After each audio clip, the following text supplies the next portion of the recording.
Welcome to RN99 news. Mancherial జిల్లా బెల్లంపల్లి పట్టణంలోని కూరగాయల మార్కెట్ని 2020 సంవత్సరంలో కూల్చి నూతన కూరగాయల మార్కెట్ భవన నిర్మాణాన్ని చేపట్టారని, ఇప్పటికి 2 సార్లు జిల్లా కలెక్టర్ నూతన మార్కెట్ భవన నిర్మాణాన్ని సందర్శించి దుకాణాలను నిజమైన లబ్ధిదారులకు కేటాయించాలని మున్సిపల్ కమిషనర్కి ఆదేశించినప్పటికీ మార్కెట్ దుకాణందారులతో 4 సార్లు చర్చించిన మున్సిపల్ కమిషనర్ దుకాణాల కేటాయింపులో జాప్యం చేస్తున్నారని, దీనితో వర్షాకాలంలో చాలా ఇబ్బందులు ఏర్పడుతున్నాయని కూరగాయల వ్యాపారస్తులు వాపోతున్నారు. మార్కెట్ కేటాయింపు ఆలస్యం కారణంగా నిరసన తెలుపుతూ మంగళవారం బెల్లంపల్లి పట్టణంలో కూరగాయల మార్కెట్కు బంద్కు పిలుపునిచ్చారు.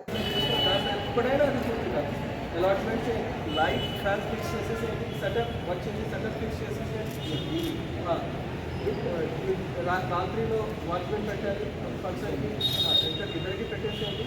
పోలీసు వాళ్ళకి నెంబర్ ఇస్తాం. ఎవరైనా గంజ చేస్తా వాళ్ళు వస్తే ఇమీడియట్గా ఫోటో తీసుకొని వాట్సాప్ చేసి వాళ్ళకి చూస్తాం. వాళ్ళకి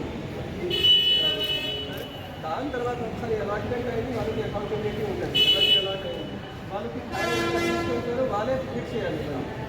అట్లా అకౌంటబిలిటీ వచ్చిన తర్వాత దానికి మీకు అది కవర్ చేయండి అని తర్వాత చూడాలి. కానీ దానికోసం అది అలాట్మెంట్ ఆపడానికి లేవు. ఫాస్ట్గా చేయండి. అలాట్మెంట్ వచ్చిన తర్వాత 90% ప్రాబ్లం ఉంటుంది.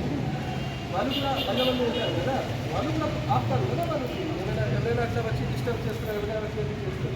ఎప్పుడు మనమే అన్ని చేస్తున్నాం కాబట్టి ప్రాబ్లం వస్తున్నాయి. అలాట్మెంట్ మాట్లాడి అలాట్మెంట్ చేసేసాం, ప్రైస్ ఫిక్స్ చేసేసి అలాట్మెంట్ చేసేసేయండి. సరే, దాని నుంచి అమౌంట్ కూడా వస్తుంది. తర్వాత దానికి ఇంకా ఏమైనా అవసరం ఉంటే చేయడానికి ఉంటుంది. అలాట్మెంట్ చేయకపోతే ఎట్లా ఖరాబ్ అయిపోతుంది.